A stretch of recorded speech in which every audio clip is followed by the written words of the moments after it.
This week's episode is sponsored by the Brilliant Futures Institute. Write down those things that you accomplished, the things that weren't on your list that you actually accomplished, those projects that you moved forward, those pieces of media that you created, that communication with your followers, those things that were those aha moments where you took 20 minutes to write down an invention or some kind of inspiration that you shared on your Facebook or something. Those things count. Welcome to the Preeminence Podcast. You cannot be a courageous leader if you're not vulnerable. Your legacy is every life you've touched. The only thing that changes our life long term is when we raise our standards. And now is the time to take risk. The way it's always been done isn't necessarily the way it should be done. What is your dream? What do you think 2050, 2100 is going to look like? The most incredible sort of mystery, I think, is now the question of what comes next. Stay hungry, stay foolish.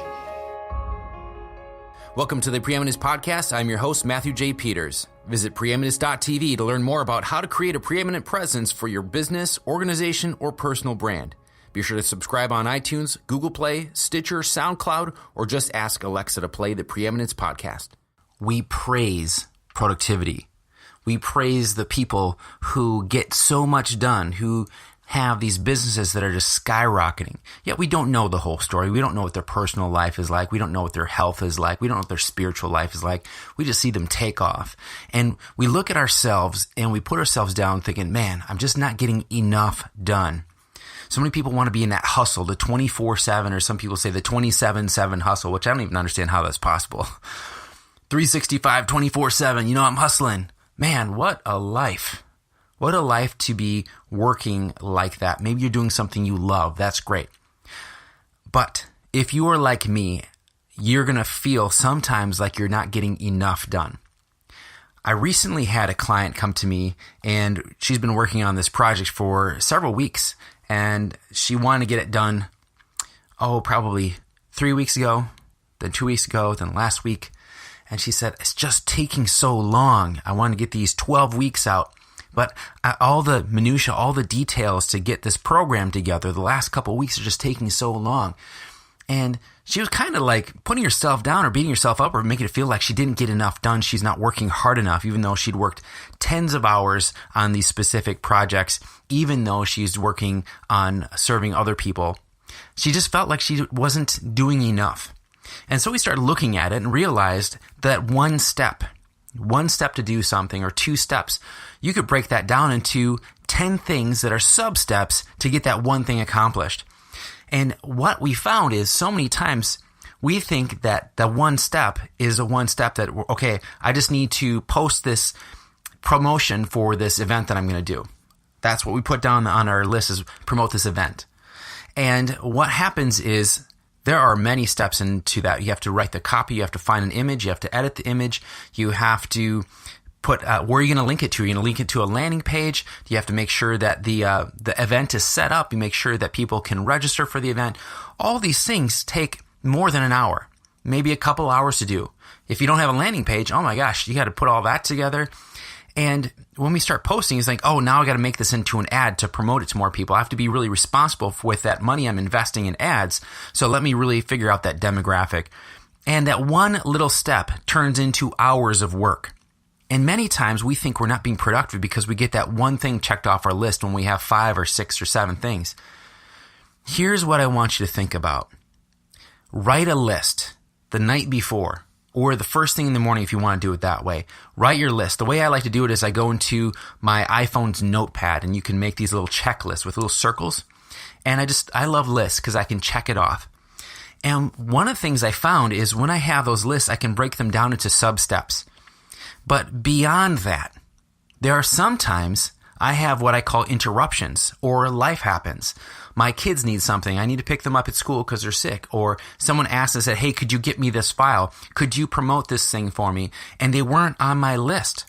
Some of those things are mission critical, meaning I've got to go pick up my kids. I'm going to put my list on hold, or I've got to take these calls, or this project has to wait for my response in order to move forward. I'm going to take those things into account and work on them right now. So here's what I did.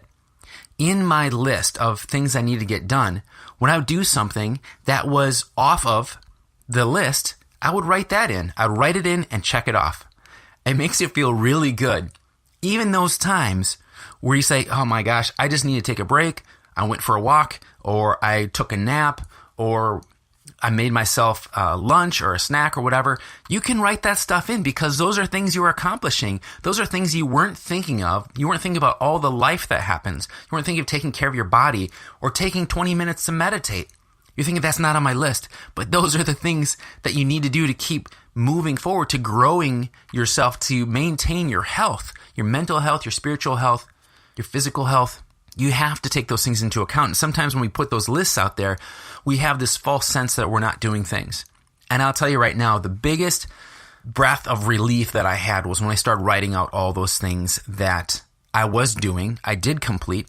But if someone asked me what I did that day, I'd be like, well, I got this one thing checked off my list. And that wasn't the truth. That was false. That was a lie. I got that one thing checked off my list, and I invested in my kids, and I invested in my health, and I invested in my spirituality, and I went out and I connected with people, and I helped people move this other project forward. List those things out that you actually did. Because we can have our list and think that it's one step, or we can even list out 10 steps for that one thing we want to do to move the project forward. But then life happens. We get that important phone call or email, and we have to take it because those things are necessary for us in our lives. We just didn't account for it. You can schedule time in your day to have, free time where you can adjust it and you can have a little bit of play in your schedule so it's not all locked down to every 15 minutes or every half hour or what have you. I like to have a really nice free-floating day with a couple of meetings in there, a couple of phone calls. That gives me a lot of flexibility to move with how my body is feeling, how I'm feeling mentally. Do I need to connect with somebody? Did I forget something? Did I get that phone call? And I can take it because I have a flexible schedule. So if you're beating yourself up and you feel like I'm not a Tony Robbins, I'm not a Gary Vaynerchuk, I'm not an Oprah Winfrey, I just can't do all of that. Well, look at what it is you're doing. Yes, we can goal set. Yes, we can future out things. We can future out 10, 15, 20, 30, 50, 100 years out into the future. And at the same time, as we're moving forward in our daily work, write down those things that you accomplished. You'll feel so much better about yourself because the things that weren't on your list that you actually accomplished, those projects that you moved forward, those pieces of media that you created, that communication with your followers, those things that were those aha moments where you took 20 minutes to write down an invention or some kind of inspiration that you shared on your Facebook or something. Those things count. Those are all a part of your life. Life is not all about the hustle, getting the next dollar, getting the next deal. Those are great. That's a part of business, yes, but life is dynamic in not just one regard to your business. Life is dynamic in every direction out from you. Write your list. Keep it simple. Know that there's multiple steps. Know that sometimes we underestimate how much time something's going to take. And when we do those extra things, put them on our list as accomplished tasks. That's all I have for you. If this helped you, go ahead and send me an email. You can send it to the letter m@ascend.net. That's the letter m@asynd.net. I'll see you next week. Thank you for listening to the Preeminence Podcast. Subscribe to hear powerful interviews and insights each week automatically downloaded the moment they go live. Share this episode with your team, your friends, and post it on social media. Let us know your comments and suggestions for the show at m@ascend.net. That's the letter m@asynd.net.